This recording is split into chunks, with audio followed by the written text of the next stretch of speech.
Colombia's Attorney General has admitted prosecutors do not currently have the logistical ability to handle the demobilization of the FARC, raising further questions as to what will become of guerrilla fighters if the current peace talks are successful.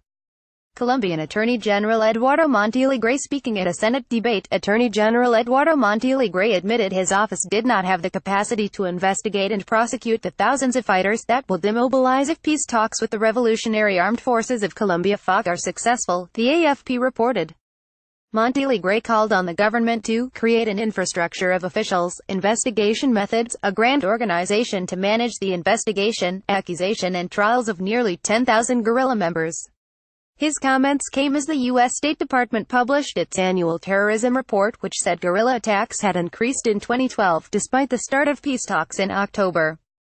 While much of the focus on the potential demobilization of the FARC has been on how to reinsert guerrillas into society and the possibility of the group criminalizing, Montalegre has drawn attention to another area key to the process' success.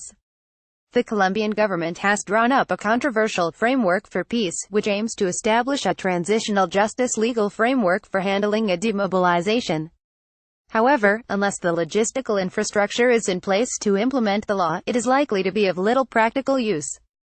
As Montalegre pointed out in his speech, Colombia has been here before with the demobilization of the AUC paramilitaries. Prosecutors were overwhelmed by the size of the task, leaving the transitional justice aspect of the process little more than what Montalegre called a grand theoretical framework. The results of this were shambolic attempts at bringing demobilized paramilitaries to justice, which led to many mid-level and rank-and-file fighters quickly disappearing back into the criminal underworld.